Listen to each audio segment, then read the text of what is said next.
Hello, BookTube. I have a million ideas for videos, of course. It's a bright, sunny, beautiful day here. Beautiful Saturday, just cool enough to be comfortable. It's not cold, it's not hot, it's perfectly in between. Perfect day. And as usual, when I swung my feet out of the old bed and put them on the floor first thing in the morning, I had a million ideas for videos that I wanted to make today. So I'm going to try and make as many of them as I can. Maybe I'll compensate by not having any of them be quite so long. One of the videos that I wanted to do is maybe a new thing, and that is recent reads. I almost never do that on this channel. It's always seemed to me that the proportions involved just don't make sense. I'm fascinated by your recent reads. When I watch recent reads on BookTube, I'm fascinated by them. And I admit, part of the fascination is the books that you're holding up and talking about and the progress you've made on them. But another part of the fascination is just that you work in reading at all. When so many people that I watch take classes, have children, have families, have loved ones, have jobs, or all of the above at the same time. That is amazing to me. You are all my heroes when it comes to that. Whereas I don't have those things. This little 10-pound blob of fur up on her seat is the only obligation of mine I have that does not involve books. And she's an indoor dog, and she's 6 years old, and I have been forced to notice in 2023 what that means. She's still full of energy. She is at the height of her strength, but she doesn't squander it anymore. She's not bouncing in all directions anymore, and is perfectly happy, especially if it's the least bit inclement outside, cold, rainy, even windy. She's perfectly happy to spend all day inside. But aside from that, it's all books. So on a given day, I swing my feet around the bed. I put them on the floor. I think up a million videos that I want to make. Breakfast needs to be made for both of us. Walks need to be had. Stretch out the old legs. Clear out the cobwebs. The overnight emails, the ones that I unplug overnight. The overnight emails have to be dealt with because I very much try to adhere. I never quite succeed. But I very much try to adhere to the productivity tube's idea of a zero inbox, where at the end of every day, your inbox is empty. So those gnawing little kernels, those emails that are down at the bottom that you just keep meaning to get to, do them, get to them. After that, I may very well lay back on the fainting couch here and just read for 4 hours. And that's in addition to the reading that I do at night. So a recent reads video doesn't seem practical to me, and I often thought that about TBRs as well, TBR videos. And then I thought, get over yourself. Just show a few books. That's all. Just talk about a few books. And I'm wondering if I can't do that for recent reads, because I'd like to get in on the fun. So I want to talk about just a handful of recent reads that I've read. It won't be a long video, just a few of them. One of them I got just yesterday. This is Citizen Washington by Bill Martin. This is his big historical novel about George Washington, told from the viewpoints of different characters that knew Washington at different points in his life, including some characters I'd forgotten the extent to which some of those characters have reason to dislike Washington. This is not hagiography, even though I believe that William Martin does have a fair amount of heroic admiration for George Washington. This is not that. But the thing that struck me this time around, I read this waterlogged copy. I don't know if you can see, but it's seen better days, and that endears me to it, and actually made it tougher. The spine had already been creased by the earlier owner, so I didn't feel so bad about beating this up just a little more. But I actually couldn't put it down. That is true for me with this author just in general. He is a crackerjack storyteller. He knows exactly what he's doing. But the element in here that hadn't really impressed itself upon me the first time I read this when it came out originally. And if I remember correctly, the original mass market paperback was downright ugly. This is lovely. This is one of those prestige hard paperbacks that's a little taller than a normal mass market. And the element that impressed me this time around was the social element going on in the background of all those different aspects of George Washington, right? Because we're following him through his career. So the people talking about the earliest parts of his life are not really talking about tension with England or about rebelling or anything like that. They're talking about Washington maybe making great enough to become a member, an officer in the Redcoats. How's that for an alternate history? It's only later, and that those sorts of social forces start to develop. And even when they explode into the American Revolution and change the course of Washington's life and the world's life, even after that, there are social elements involved because after you win a revolution, you have to have a government. And I hadn't noticed I should have been paying attention because if anybody's going to do it, it's going to be this author. I often refer to William Martin as the last grand old man of the novel writing trade. And if anybody's going to remember to do it, it's going to be him. I should have noticed, I should have remembered that element is very steadily portrayed in the background. This was a tremendous reread. In other words, it was an exponent of a phenomenon that's been going on in 2023. I don't really know how to explain it. I don't know if it's true for the rest of you, but I've been having not only a fantastic reading year, but a fantastic rereading year. My rereading in 2023 has been so good that it has tempted me to bump up its percentage of my total reading, which I absolutely cannot do. I absolutely have to keep that strictly under control if I'm going to read as many new releases as I want, and I very much want. But nevertheless, I don't know why that would be. Maybe I'm picking them better. But this next book was not a reread. It's an older book from last year, I think. And we saw it recently on a mail haul. I opened a box. It was a peril-free mail haul. I knew exactly who the sender was. There's one of you out there, I don't know if you're watching now, but one of you out there has taken it to your sweetheart. You've taken it upon yourself to send me periodic boxes of Harlequin historical romances, which is part of the Harlequin category line that isn't actually published in book form in America anymore. So I don't have a local bookstore. But if I had a local bookstore that sold romances, they still wouldn't have them. And I guess these show up at library sales and whatnot. And one of you sends me these on a regular basis. I recently got a box full of them. And I was, you get a box with 20 books in it like that. I don't sit down and just start reading them seriatim. Instead, I sifted through them, picked out a small handful of very likely contenders, the ones that I want to get to first, and then read those, or started to. But I only got as far as one until my reading took another path. For now, I have them right where I can get at them. I can get back to them. But the first one that I read was really, really good. You'll remember it from that video. This is by Christine Merrill, who I don't think I've ever read before. I'm going to have to remember to ask Sarah at the Bookish Knitter, our queen of category romances. I'm going to have to remember to ask her if she knows Christine Merrill or has maybe talked to her. But this is Lady Rachel's Dangerous Duke. And it is part of a series. This author is unbelievably prolific, as category romance authors tend to be. And this is from Secrets of the Duke's Family. That is the name of the series. So it starts with Lady Margaret's Mystery Gentleman, then Lady Olivia's Forbidden Protector, and then this one, Lady Rachel's Dangerous Duke. And it's the story of a highborn noblewoman who is good friends and also deeply in love, deeply, passionately in love, with the dangerous Duke of the title, whose father was found stabbed to death in their home when he was home. Now, she has never doubted for a minute that her old friend and the love of her life is completely innocent. But society drew the only conclusion that society was going to draw, and there was no proof, there was no case. He's still in Parliament. He still goes to high-profile events in London, but there's endless talk. He is damaged goods. And there's a pro forma scene at the beginning of the book where her father's been trying to find her a suitor. She's almost on the shelf. She's almost too old to have a suitor. She doesn't find any of them acceptable. She says to her father that the reason she doesn't find them acceptable is because she's waiting to love someone.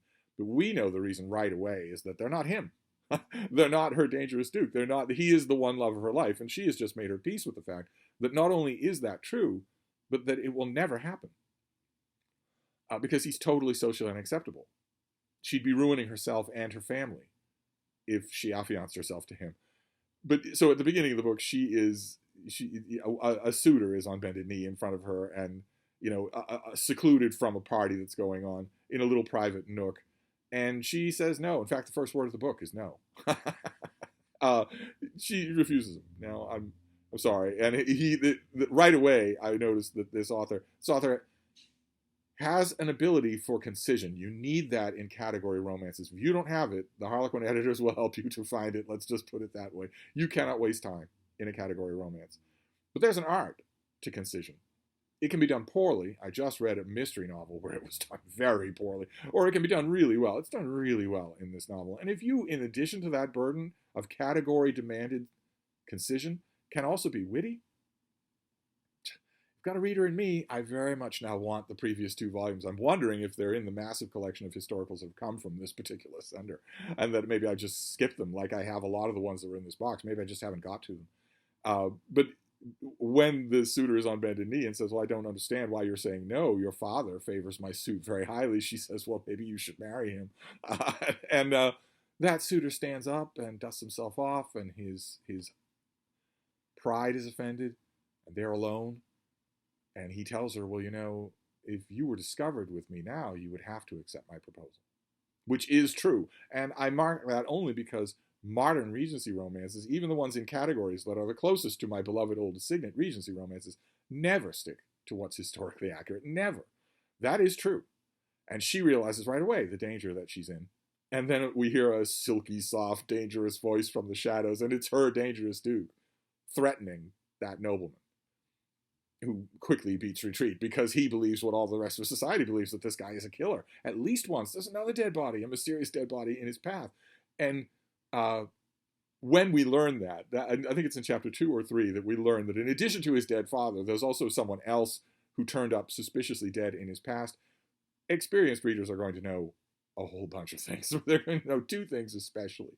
1, the dangerous duke is completely innocent. And 2, those murders are connected. You don't write novels other way. There's no other way to do it.